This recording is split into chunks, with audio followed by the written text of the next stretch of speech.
So before we get to talk of politics and elections, we should talk a bit about the man behind it all. So do you want to just tell us a bit about yourself and who you are? Yeah, so I'm Hugo Sugg, 26 years old, was homeless at 18, grew up just down the road in Pershore, lived in Hereford when I was 18, 17, moved out when I was 21, came to uni here at Worcester at 22, graduated last year in a youth and community work degree. Then throughout that time, became a youth worker, a trainee, volunteer, then into paid work, and then moved down to London because there was no job opportunities for me here. And also Worcester was a bit claustrophobic, so moved down to London, which is exactly the opposite. And yeah, decided to run in the election. Have very strong moral values and beliefs, so decided to run a homeless campaign, run in the election, and yeah, lots of stuff really. So one of the, as you said, homeless at 18 for, was it 3 months you were homeless on the streets? Just want to tell us a bit about that and then how that's influenced you ever since and your...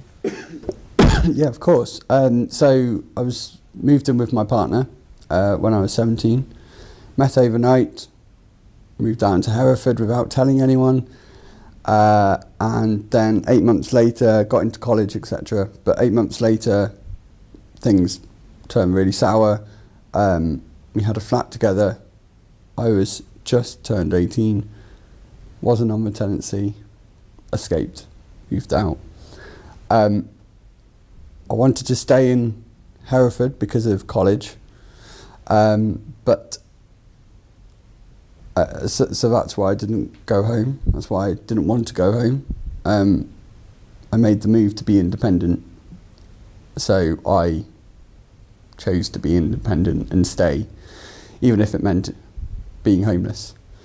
And then I got in touch with a charity, SHIP, and they really helped me and supported me in terms of housing, in terms of counselling, in terms of employment support, benefit support.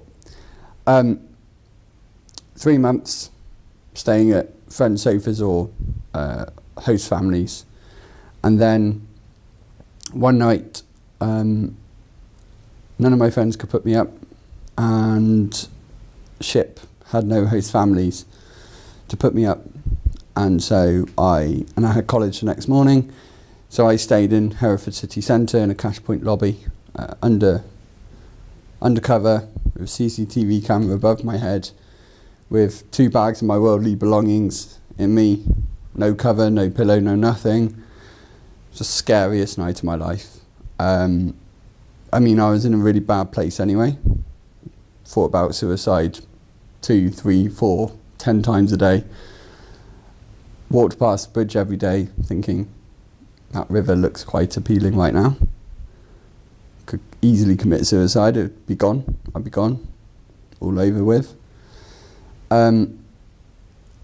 Woke up the next morning after sleeping rough, feeling really shattered, feeling really even more scared. Walked up to college, and my tutor just looked at me and was like, you need food, you need a shower, here's a £5, I don't want it back, I've been in your position, go get yourself cleaned up, ready for college, which is the nicest thing anyone could have done for me at that time. Anyway, fast forward to January 2009, got housed, I believe on the 19th or 18th, which was a landmark date for me really. But then actually it turned even worse. So for 3 months I was homeless. I had 9 months of extreme trauma from that. So within 3 days of moving in, I had emotional, mental and physical breakdown. Could barely get out of bed. Was losing my hair. Could barely speak. Wasn't eating. Lost lots of weight. Just complete shutdown. Yeah, that happened for 9 months, and then got employment, worked my way, built myself back up, went to uni. How's that affected me to now? It made me strong. It made me very strong in terms of looking at where I was and looking at where I am now and the journey of that. All through uni, when I was doing my placements, most of them were homeless hostels, which my tutors were a bit like, Hugo, you need to expand a bit. But once they found out the story behind why I was working in homeless hostels for placement for uni, they started to understand the connection of that and trying to get people out of the situation that I was once in, or trying to stop them getting to the depths that I was in. And then set up a homeless campaign to make awareness in November 2015. And yeah, that's been running. It's been very successful, actually. Here in Worcester, it's made the local authority a U-turn on something. It's challenged them. It's campaigned for homeless people, and also someone who died in a tent nearly a year ago, who I knew personally from working at the YMCA just down the road. It's all been using my experience as a backdrop to really kind of make people aware of homelessness, and anyone can be homeless. Anyone can get into that situation, and it's easier to get into it than it is to get out of it. So yeah, it's been really successful, and that's kind of a platform that I've stood on. But since kind of November 2015, and since moving down to London, moving into Hackney, it's kind of my views of stuff has kind of expanded, but homelessness is still very much the key point that anyone can get into that situation.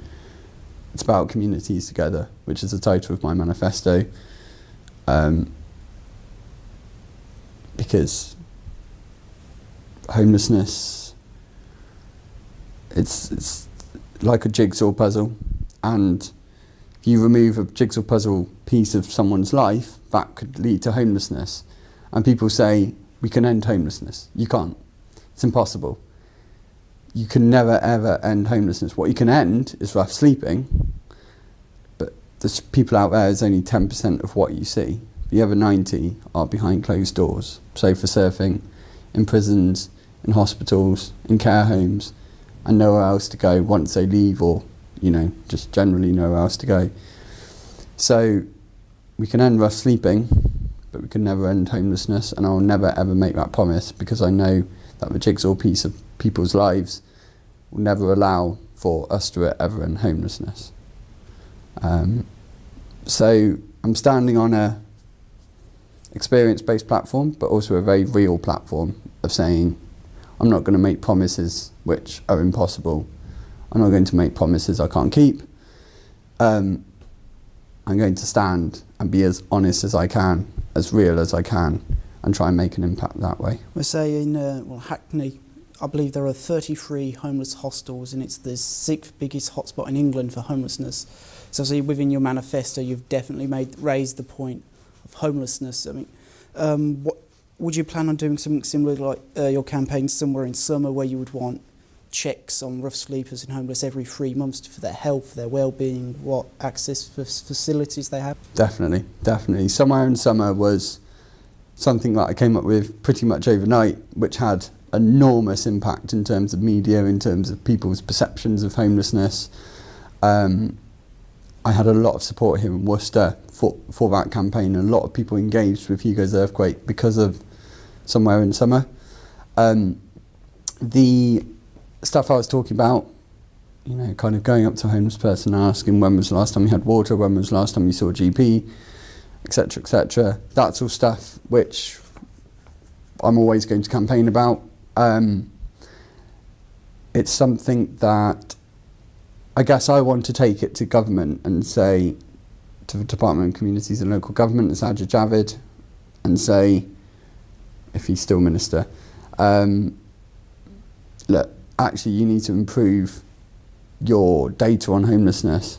You need to improve people's lives when they're homeless. You need better mental health support, which is something that St Mungo's released a report on last year, or beginning of this year, a damning report, which actually highlighted Worcester as a red area of lack of mental health support for homeless people. Huge issue that isn't touched upon. So it kind of goes threefold, really. Kind of counts, health, mental health. And that's something that we'll always kind of campaign for until I get it, and then I'll find something else about homelessness to campaign for until I get it, because there's always ways to improve people's lives, even if you think you've done it all, you haven't, because there's always flats which are empty, there's always tents you can give, there's always coats you can give, there's always food you can give homeless people, and it's just about trying to make their life better and the best for them in the worst time of their life, or possibly the worst time of their life. So within your manifesto, probably one of the key points that's going to jump out to most people is the fact you've said, if I'm elected, £15,000 of my salary is going to go to youth centres, youth work, community work. Do you have any plans already in your mind, or centres that you think, oh, I'll give it to here, or is it going to see it as it comes over the 5 years? I mean, it would be £15,000 a year I would give. I didn't necessarily state that, but it's kind of in there. What it would be is, if elected, I'd do a profile of an intense, comprehensive profile of all the youth clubs in the area, which I've kind of done, but with the election period as short as it is, I haven't had time to kind of really sit down and do it. I'll be honest about that. For me, it would be about doing a comprehensive look at the youth clubs, at where rates of child poverty are high, where rates of knife crime are high, where rates of kind of youth unemployment are high. And kind of looking at that and then seeing around that where would the £15,000 be best placed to go. Alongside that, what I've also pledged is to work to get outside funding for youth clubs, so from charities, businesses, local authority, government. So it'd be my £15,000 plus extra money, which I've got experience of bidding for, because I've had to do grant applications before. I had to do it as an assignment here at uni. So I can get money, I can give money if I'm elected, and I can also get money, and let's help improve young people's lives in Hackney, because like the majority of Hackney, they've been left behind in the last 7 years of austerity. Young people have had one of the hardest hits. And they're our future. And so that comes from a youth work and also from a politician. And a lot of my life experiences have made me go into youth work, and a lot of my life experiences have kind of empowered me to change young people's lives in the best way I can. And that includes youth clubs, education, awareness sessions, going into schools, colleges. And so one thing you did mention there was that of knife crime, because you also want to bring back more knife amnesty bins where obviously people can throw in their knives. Do you have like a target of whether you'd want 20 of these bins, 100, or just to try and get at least some of them out there to bring knife crime down? Some of them out there in the hot spots where knife crime is most prevalent.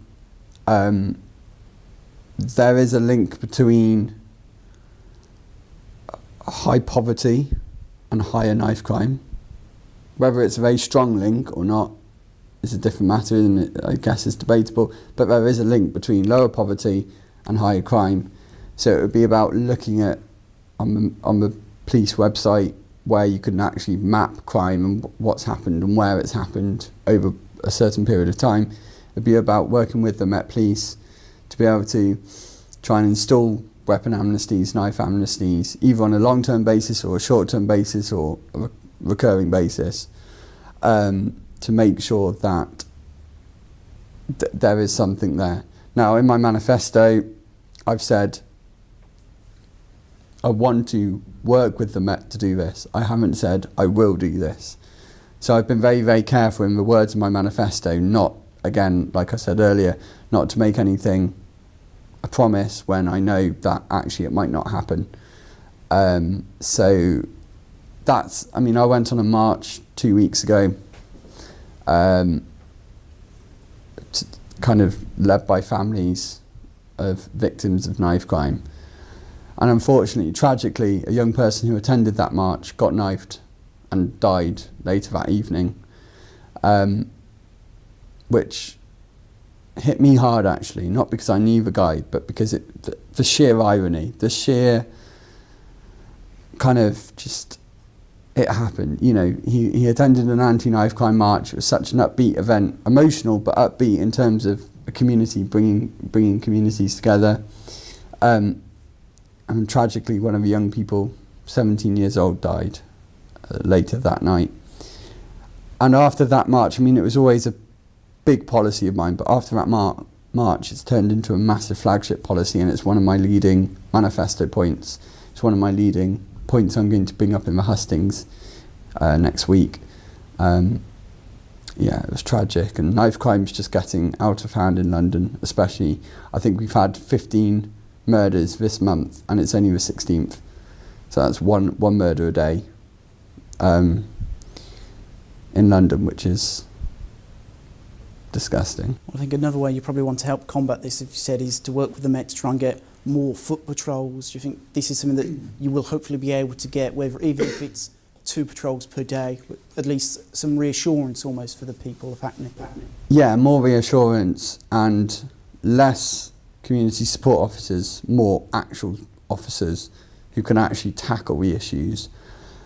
This all links with kind of behind just knife and crime amnesties is leadership in the issue, a comprehensive strategy for Hackney around tackling the issue of knife crime. Also, linking with youth clubs, and as we were talking about earlier, about, you know, funding youth clubs so we get people off the streets and educate them in different ways, out of school, out of college, out of that formal education classroom system, into a way where you can actually have a chat and a laugh and a cup of tea and play some pool, but actually have those really, really key engaging conversations which can stop a young person from going out there that evening and going, oh, I'm really bored, sticking a knife into someone. Actually, if you have that preventative measure, you can stop a young person going down that path because you've cured their boredom by providing activities for them and also providing a listening ear. Because a lot of young people feel, from my experience of talking to them, a lot of young people feel unlistened to. So actually, having an ear for them to talk to will kind of cure a lot of our issues, I hope. Though if we do have even a few more patrols on the streets, obviously after the recent Westminster attack there have been more calls for all police to have tasers and more armed police. If these patrols came to Hackney, would you prefer to see the traditional unarmed Metropolitan officer, or would you like them perhaps to have a taser to help stop the crime if they see it happening? Tasers are controversial in terms of do we use them, do we not?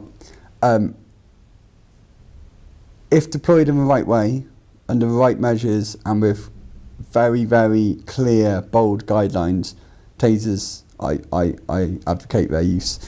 I think the danger that a lot of people have and kind of commissioners have is actually if you've got a bit of a reckless police officer who just tasers someone for the sake of tasering them without necessarily following a procedure, it puts a very bad image on the constabulary. It also puts a very bad image on police officers as a whole, and also potentially ends up in a legal case, a court case.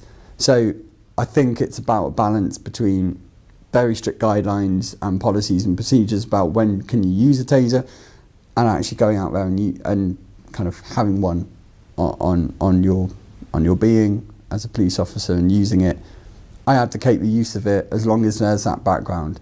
I think just throwing police officers onto the streets with tasers is just going to end really badly. Also, what we have to deal with, especially in the Met, is the institutionalised racism that they've openly admitted, and that's been there for like 50, 60 years. I think we have to tackle that. One thing I saw from a knife crime march I went on, most of those victims were black or ethnic minorities. I read a statistic the other day which said kind of black youths or BME youths are more likely to actually go out and stab people. If you look at the correlation between that, more BME youths are going to do it, more BME victims are going to kind of be killed. We have to tackle the institutionalised racism and the racism behind that. So it's a big, big thing. It's not as easy as just going, let's put tasers on, police officers with tasers on the street, let's have knife amnesties. There's a lot of background behind that, which we have to tackle. That isn't going to happen overnight. That probably isn't going to happen over 5 years of a parliament. But it's about how can we keep that going, and that, as I said, that leadership, which a constituent said to me was, we've had a knife crime amnesty, it happened, nothing happened after. What we need is leadership and a process to follow and someone to actually engage in this full time. And I, if elected, pledge to do that. So another form of racism that you mention in your manifesto is Islamophobia. Do you have any plans specifically on how you want to tackle this, or even if it's just publicity? Definitely publicity. On the campaign trail, I want to go out to religious groups of all religions, Christians, Buddhists, Muslims, and I want to try and break down those barriers between the media negativity and the media bias, and actually the real people who are affected by this. Before this campaign, I worked with a Muslim girl, and we got into a conversation about this, and she told me that when she goes to a train station, she walks in and she stands with her back very firmly against the wall until the train arrives and waits for the train to enter the station and stop before she leaves the wall. And that's because she's so scared that because she wears a hijab, She might get pushed off. Someone's going to push her off. Now, they were just words, but the emotion I saw behind her when she said it, and it was, it was kind of said in a conversation like this. It wasn't a sit down, what are your big issues? The way she said it and kind of the emotion that came out of that was so powerful, in the sense of these are everyday people's lives, innocent people's lives, like her, who are so frightened that because of the media hate around Muslims, because of the Islamophobia, that she feels her life is at risk. How I can tackle that, I guess it's just a work in progress. I haven't got a solid plan for that, and that's because actually I don't know how we can fully tackle this. But what I would do, if elected, is certainly lobby government, certainly lobby media, and go, hang on a minute, let's change the wording. So yes, they might be Muslim, they might have committed an act of crime or terrorism, that's fine, but let's report that in an honest way, rather than just saying every Asian person or every BME person is Muslim, or this is an Islamic attack. Actually, no, it's not. It's an attack by a Muslim. But it's an attack. Let's try and remove the word Muslim or Islam, unless it's actually really crucial to the news story. That's how I plan to tackle it. I'm going to an exhibition tomorrow in Shoreditch, in my constituency, where it's an exhibition I just came across last week, actually, really randomly. And I'm meeting the guy who's running it. And on one of the walls it has a quote, and it says, I don't want to do this quote any kind of misfavours, but when I was young, 9/11 happened when I was really young. Islamophobia has been really high since. All I've ever known is this country to hate me as a Muslim man. Now that was such a hard-hitting statement from someone who's living it. I'm not Muslim, I'm not Asian. I don't know really how it feels. These people do. I'm meeting with the exhibition creator tomorrow, which will be an amazing experience. I hope to find out a lot more about him and the issue, and then maybe formulate a plan from that, which I'll release during the election period. But it's one of those, I think if you're going to tackle the media, one thing to always get right is obviously balance, make sure what they're reporting is balanced and factual. I think within a community, another balance that always needs to be struck is one for businesses. Now, I know you've proposed to freeze business rates when the government wishes to push them up quite heavily in London especially. Is there any particular reason why you want them frozen? So in Shoreditch especially, but in Hackney South anyway, a lot of gentrification has happened, a lot of money and investment has been put in. But what has happened is a big independent businesses with like maybe one or two other stores or bars or chains are coming in, taking over big kind of plots of buildings, which is pushing local tiny businesses run by like a family with like maybe one member of staff or two members of part-time staff. It's pushing business rates up for them, as well as rent by landlords. If they have, if they're renting, rent's going up, business rates are going up, and these poor people who may have been there for 15 years suddenly have had this huge investment of money. Gentrification has kind of really boomed. The hipster kind of culture has kind of really come into Shoreditch. I mean, you walk around, there's loads of beards, there's slick back hair, there's loads of graffiti on the wall. It really feels like you're not in traditional London. But then you actually go into the tiny cafe round the corner, out of a way which tourists don't go to, and you actually speak to these people and we're like, yeah, business rates are going up, rent's going up, we're being pushed out. And there's lots of people being pushed out from Hackney into surrounding boroughs who don't want to move, who are like, well, no, because I've grown up here, I've set up my business here, why should I move out for a bigger person to come in? So for me, and the freezing business rate is a twofold policy, which I didn't actually intend it to be, but it kind of happened, was if you freeze business rates, businesses have more money to play around with. Now they can invest that how they want, but that can mean that they actually pay their workers more, because it is very expensive to live in London. I know that from my own experience. They can pay their workers more. They can pay their workers, hopefully, a London living wage, using the surplus, maybe using the surplus that they save when business rates are frozen. Yes, because obviously I know you have put in writing, we should strive towards a London living wage. Though just with minimum wages, Labour have proposed a £10 an hour minimum wage.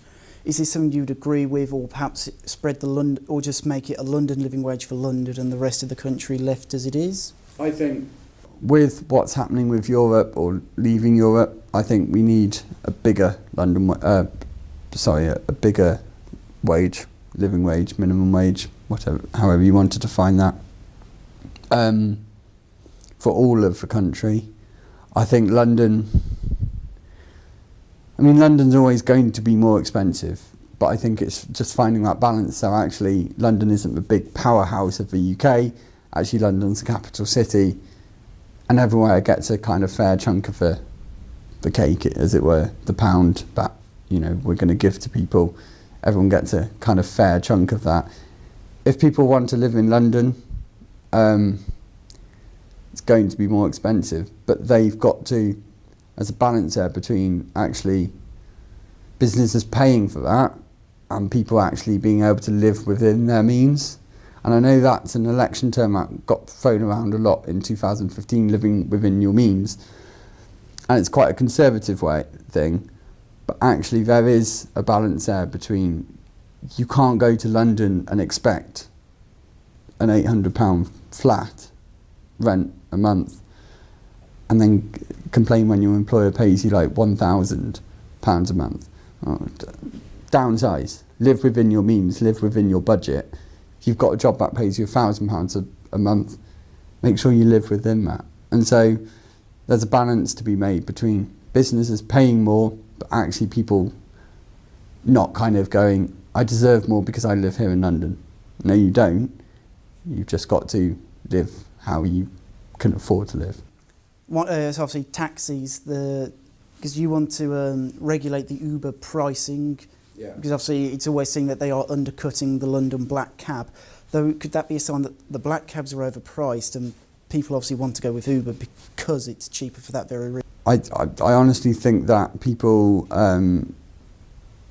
use Uber because it's on your phone and it's direct, it's there, it's it's easier than walking around the street. I mean, in Hackney, if you go to where I live, which is Homerton, near Chatsworth Road, there's barely any black cabs. That's not because black cabs are out of business, that's just because actually people don't pick up black cabs in the middle of a street in Chatsworth Road outside Homerton Hospital. So for places like that, it's far easier to open up your phone, link in with an Uber and get an Uber cab. So I think it's more, actually London taxi prices aren't necessarily more expensive. They certainly don't hike them up when there's a high demand, which is what Uber does in their algorithm. Increased demand hikes up prices by 3-4 times. They call it surge pricing. They actually say that on their app, we are on surge pricing due to high demand. I don't think that's fair. I think that's cutting people out of traditional taxi means. The European Court has ruled that last week, I believe, or it's about to be, that Uber should be regulated because it's not what Uber call it as an app service. It's actually a transportation service, is what the European Court has deemed it as. Yes, it's through an app, but it's actually running a transportation system. I really welcome that. I really, really welcome that. I think there just needs to be more communication of how we can get black cabs back into business, back in the areas which stop people just logging onto their phone and calling an Uber, which is so easy. More taxi numbers need to be publicised, local taxi numbers need to be publicised, black cabs. Again, a balance. I think Uber's great in terms of actually it is easier sometimes to whip out your phone than try and hail down a cab for 10 minutes if you need to get somewhere really quick. But yeah, I think we can't just push black cabs out. I don't think that's good for anyone. No, I think one thing that has been noted, and you've noted yourself, is a lot more people in London are wanting to cycle to and from work. I think you've said yourself in your manifesto that there needs to be more provision for cycling, which obviously also to help combat the illegal air pollution levels that Sadiq Khan has declared in areas of London. Would you perhaps do this, whether it be through more rentable bikes, the Boris bikes, more cycle lanes, or just helping cyclists perhaps? Because quite a few do get the bad rep in the streets when it's not necessarily their fault. Combat this through the media as well. Yeah, so more cycle lanes is definitely something I want to introduce. Working with the local authority, Transport for London. Boris bikes, yeah, I think it's great for the London economy. It's £2.50 to rent a Boris bike or Santander bike for 24 hours. That's really good, and I've used that numerous times. I used to cycle before this election campaign earlier this year. I used to cycle 7 miles, 40 miles to work a day, 7 miles there, 7 miles back. Along main roads, a couple had cycle lanes. Actually, a lot of the time I was in a bus lane and I had to dodge traffic and stuff. It was really dangerous. Luckily, I didn't have an accident, but many people do. And so I think it's about raising awareness of that, making more safe cycle lanes, having more Boris bikes, but also running kind of cycle efficiency courses proficiency, where cyclists can actually learn about what are their rights on the road, the highway code, etc. Also how to stay safe, how to put on a helmet properly, cheaper helmets for bike riders, because actually, you get knocked off your bike, you hit your head on the road, likely chance you're going to get killed. Actually, that can all be saved if you wear a helmet. So again, it's a lot more than just kind of a sentence on the paper. There's a lot of education behind that, a lot of campaigning and a lot of raising awareness to try and make people safer on the roads while they cycle, which is environmentally friendly. Within the first 5 days of 2017, London had hit its air pollution levels for the whole year. That's how bad it is in London. Anything that can be done to reduce that, I think is an election winner, but also good for health. As you say, you'll have to work for Transport for London for many of these. Obviously, I know big one for a lot of Londoners now is, and Sadiq Khan has pushed using the night tube. Is this something you'd want to get behind to try and see more night tube services, or that it's perhaps inefficient use of money? Nope, I think it's really good. I think it boosts the nighttime economy. I want to see it expanded to kind of the overground as well. So I live near an overground station. Hackney is majority Hackney is overground. All of Hackney is overground, which shuts at like 11:30, 12 o'clock at night, and then opens at like 6, 7. Actually, if you live in where I live, Homerton, it's really, really difficult to be able to get from town to yours if you're on a night out. Normally you would call an Uber or call a taxi. I want to see night tube expanded, and London to be a 24-hour transport city, train transport city, I think is going to benefit us so much for residents and visitors.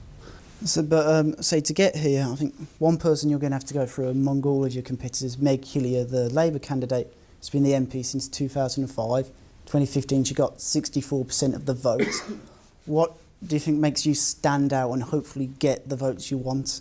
I think what makes me stand out is my experience, my background, and also I'm not standing on a national manifesto. I'm not standing with a leader. I'm standing on my own manifesto. And actually, I saw a clip of Meg Hillier in 2014 on YouTube the other day where she was standing outside the town hall.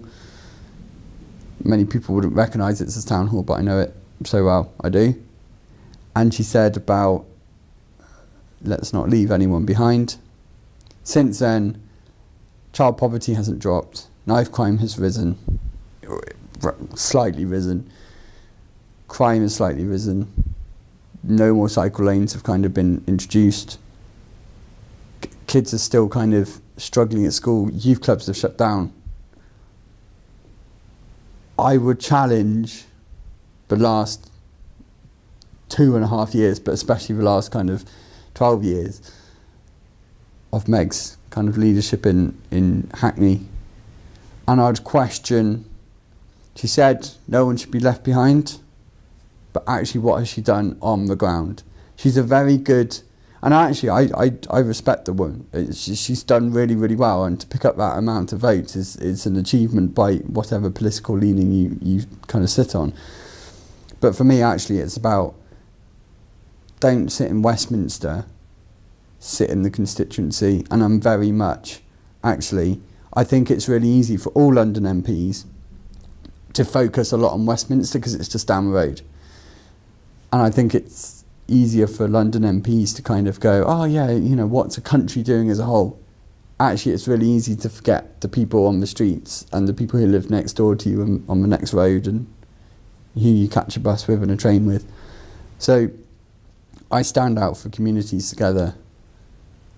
Labour, Tories, Lib Dems are standing on a bigger, wider platform, which obviously, if elected to Parliament, I'm not going to sit there and just be in the constituency. I am going to spend time in Westminster, and I am going to debate about serious issues that the nation's facing. of a nation has. But it's about balancing that, and about not just saying, just because it's 10 minutes down the road doesn't mean I have to spend all my time there. Now, so you say if you do get elected, obviously you want to represent your constituents and be there for your constituents. And I know Hackney voted Remain, and if you're in the Commons, Speaker Burko at one point will call a vote for the Brexit trade deal. Would you be voting with your constituencies, or would you vote with the nation? I'd vote with the constituency.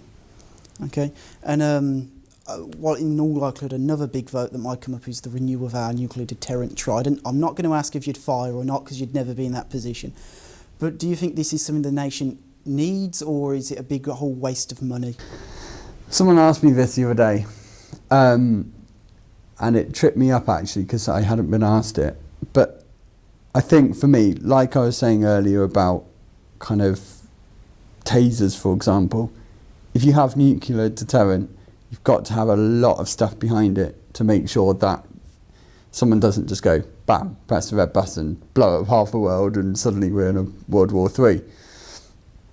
I think it's about kind of having it, but actually going along the lines of diplomatic talking, actually going out there and saying, look, is it really right that you're beating gays up? Is it really right that women are suffering female genital mutilation? Is it really right that, you know, you're going to arrest someone for, I don't know, dropping a piece of litter?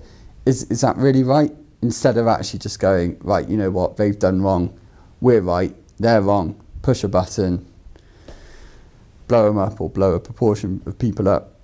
I think, yeah, I mean, I always side on this kind of, I always side on talking and communication through human means rather than through artificial means. Would I vote to keep it there? I think I would, but I would certainly probably never vote to actually launch it. Though obviously, as you say, one good thing about talking, diplomacy. So if you're in the Commons, Prime Minister's questions on the Wednesday, whether it be Mr Corbyn or Mrs May, if you could ask each of them a question, what question would you want to go and ask them? Theresa May, I'd be saying about what are the many reasons that people use food banks. Yes, good one. Which is something that she came up with. I think for Corbyn, it would be, so now you're in power, how are you going to make sure that the far right doesn't keep rising? Because the far right is fascist, the far right is racist, the far right is a dangerous thing that's sitting there, in my opinion anyway. A lot of people might not agree.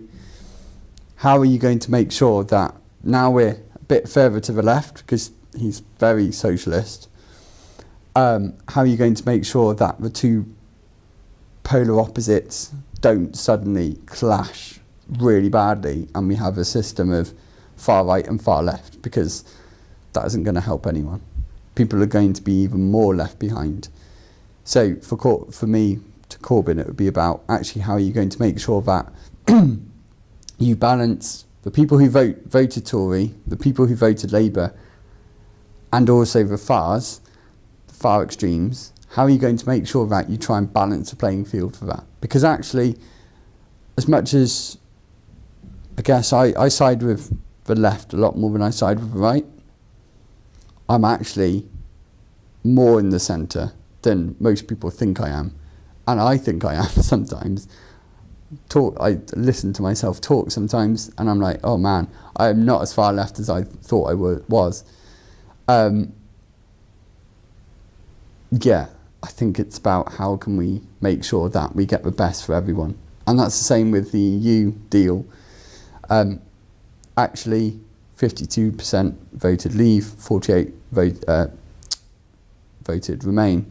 How do we make sure that 48% is listened to as well as the 52 who voted leave? It's that balance.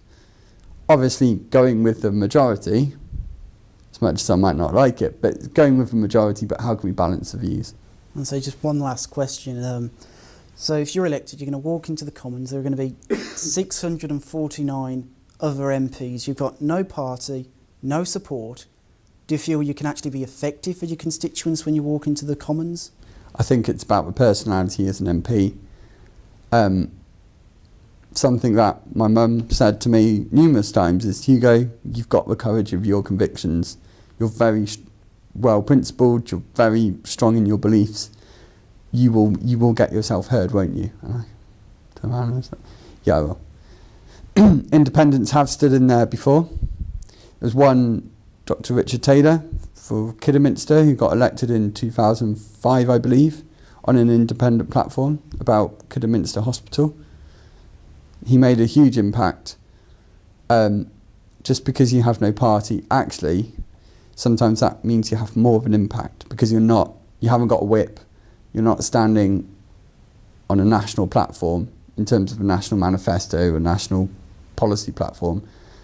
You can ask those really uncomfortable questions that maybe other politicians are sitting there thinking, oh, I wish I could ask that, but I can't because the repercussions, I could lose my seat, I could be expelled from the party.